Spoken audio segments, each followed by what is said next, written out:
Si PRRD lang ang leader na nagpakita na yung mga maliliit na Pilipino, importante. Na yung mga maliliit na Pilipino, kailangan maglakad kayo taas noo sa buong mundo.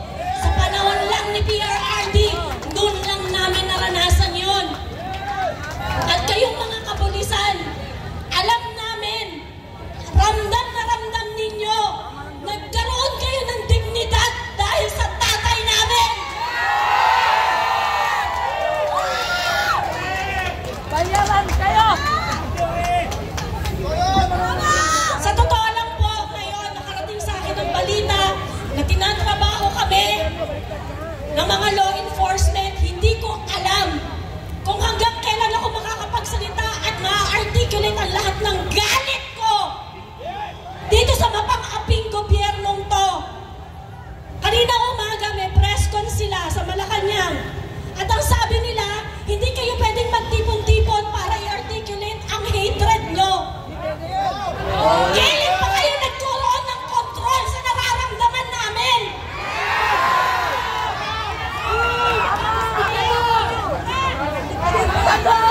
Kung galit kami sa administrasyon na to, dahil tinraidor nyo kami!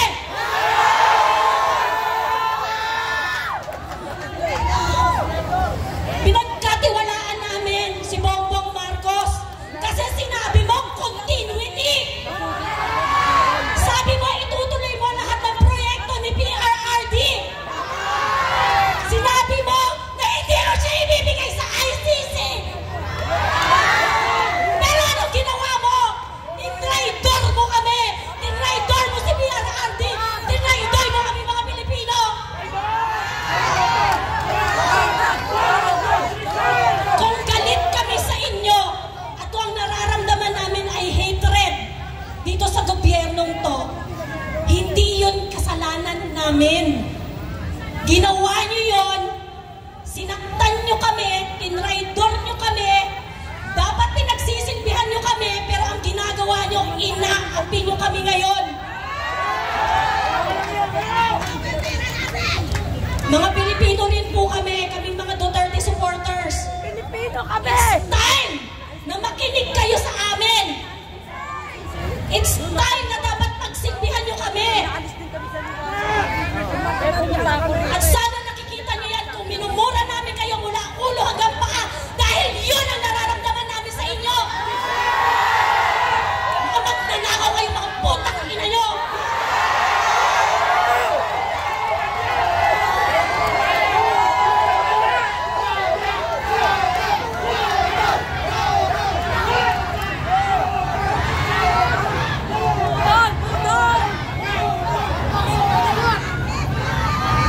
Tigilan nyo na yung pulburon!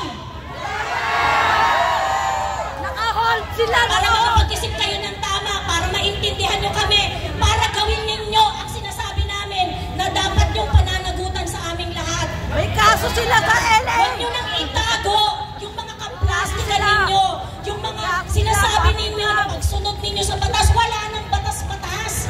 Kung anong trip nyo, yun ang nangyayari.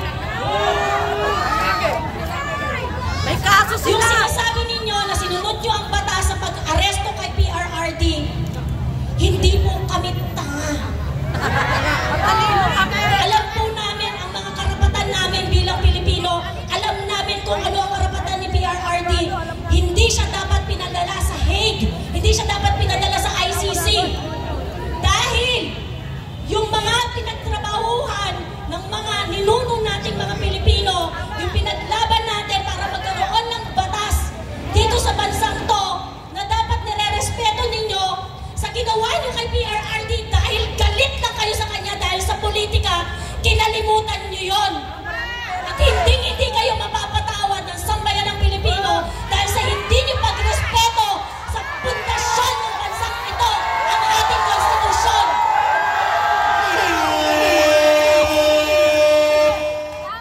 May kaso sila sa LA! Hindi ko po alam kung hanggang kailan ako makakapagsalita sa harap ninyong lahat. Naka-hold sila, Pero naka-hold. isa lang ang gusto kong maalala ninyo. Hindi nyo makakalimutan ang apelidong Duterte.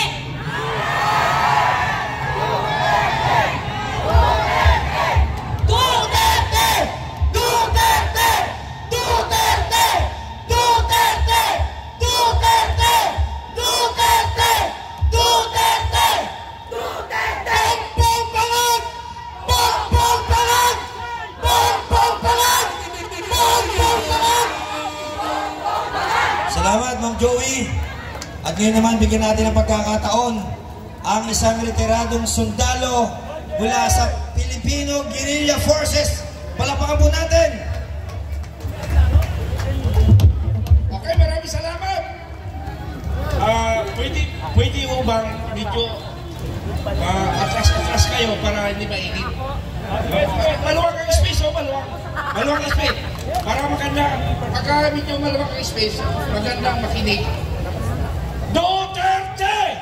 Duterte! Duterte! Duterte! Okay, i-repeat ko lang yung sinabi ko kanina, no? Kasi kanina medyo hindi klaro yung sinasabi ko. Noong 1980s, ako yung nandoon. Yun yung nakapila niyan. Ako yan, nandyan ako, nakapila. Ang nakikita ko dito noon, hindi bandera ng Pilipinas. Hindi bandera ng Pilipinas ang nakikita ko nung nandito ako sa hilira na yan. Alam niyo po yung hilira na yan? Yan yung mga dati kong kasama na ako ay nag-retire. Okay. Dati ang nakikita ko dito noon, ano ang nakikita niyo dito dati sa Mindiola? Yellow ribbon! Mga karet, NPA! NPA noon dito. Ngayon, bakit? Alam niyo mga kaibigan, nagtataka ako, bakit ako naligaw dito? Bakit?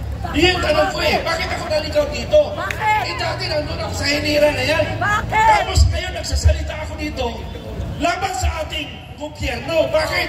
Noon, galit na galit ako na nagsasalita laban sa gobyerno.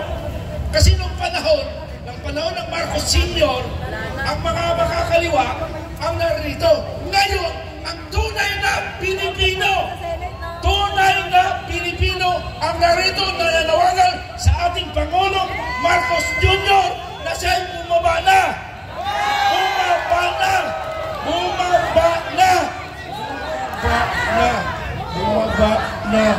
Pakiusap. Ano? Alam mo, sa totoo lang po, 14 years old ako, pinagtanggol ko na ang bansang Pilipinas. Sa edad kong 14 anyos, ako'y nakipagbakbakan sa kalaban ng gobyerno sa Mindanao. Sa edad kong 14. Hanggang ngayon, 65 years old ako. Ay, gusto ko palang patiin nyo ako, no? Kalimutan nyo Si Pangulong Duterte na lang naalala natin, no? Ay, Pangulong Duterte, happy birthday. Ako naman, patiin nyo ako. Belated happy birthday noong 26 March. 26 March ako na sinelebrate ko ngayon. Ngayon ko sinelebrate ang aking birthday, March 28. Kasama ko si Secretary Grigo Bilicas. Happy birthday! Sinelebrate namin sa Kamuning, Quezon City. Okay, patuloy ako. Bakit nga pala ako napunta dito? Bakit? Bakit nga ba? Ay, kayo sumagot. Dahil Kayo sumagot, bakit ako narito? bulok ang Alam sistema! nyo, sa totoo lang Bulok kagabi, ang nung isang sistema! araw pa, Bayan! hindi ko alam na makakarating ako sa liwasang Mindiola na matagal ko narinig ito 1980s. Wala ako sa pangarap ko na magtayo dito para magsalita sa gobyerno ng gobyernong ito. Naligaw ako, alam niyo po, para sa totoo lang, para alam ng Philippine National Police at ng aking mga kabarong sundalo sa Scout Ranger, may Scout Ranger ba dyan? Taas ang kamay. Ay, kamusta pala kayo? Sabi ni Captain General Supremo Dano. Ako po ang pangalawa niyang pinuno, So, ang pakay ko, pumunta ng Liwasang Bonifacio. Yun yung pakay ko, Liwasang Bonifacio. Nung pa-approaching ako sa Quiapo, may nagsabi, hindi daw pwede pumunta sa Liwasang Bonifacio. Bakit? Ang nauna doon, mga NPA, mga makabayan, inunahan tayo. Ha? Panay NPA doon! Ang mga NPA, may NPA pa doon? Anak Wala. bayan! Ang NPA, masabi natin NPA pag may armas. Anak Pag bayan! walang armas, hindi yun NPA, kaya New People's Army. Pag may army tinatawag, may armas. So, nandoon lang, makabayan. Anak bayan! Makakaliwa, mga komunista. Sino ang napahuli kay Pangulong Duterte sana dinala sa Nindila? Sino? Sino ang utak? Sino ang utak? Sino? Ang komunista ang utak diniktahan si Tambaloslos na dala si Marcos. Saan nagtagal si Juma Sison? Saan nagtagal? Saan nagtagal si Juma Sison? Hinahanap ng kasundaluhan. Netherlands ay magaling mag-dialogue si Juma Sison.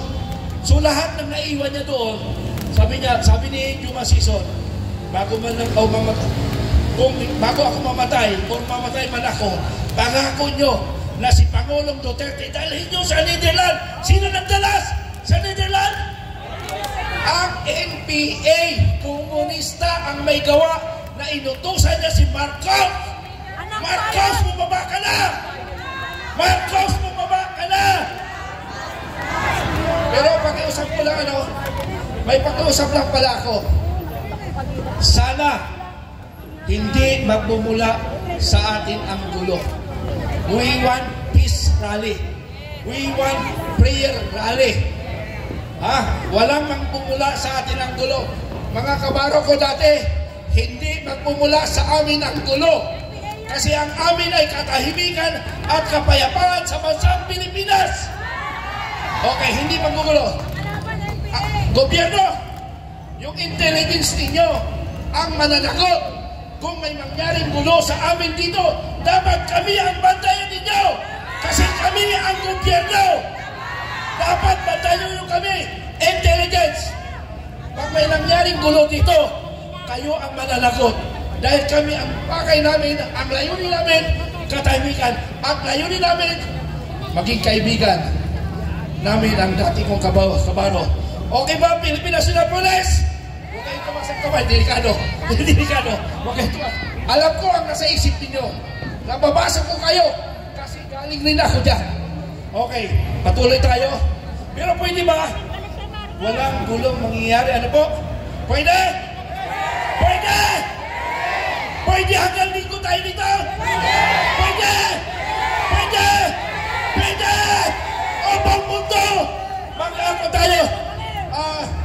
Anong tawag dito? Ang mundo, mag-celebrate tayo na tayo ay nagkakaisa sa selebrasyon ng ating dating Pangulo Rodrigo Roa Duterte. Pwede! Pwede! Pwede sa Lunes? Bakit? Baka salita lang tayo. May mga trabaho tayo eh. May mga trabaho tayo eh. Papayagan pa ba natin sa Lunes siya pati ng presidente? Mananatili pa tayo rito! Sabi niyo yan hindi galing sa akin yan. So, ibig sabihin, alam niyo sa totoo lang, ang lahat ng restaurant dito ay McDonald's. Sabi niyo, ituloy niyo hanggang Martes para kumita kami. May nakausap ko niyo, sir, sana magtagal kayo para kumita kami. So, kung may kagagawan dito, pag umabot tayo ng Miyerkules, McDonald's ang may kasalanan yan.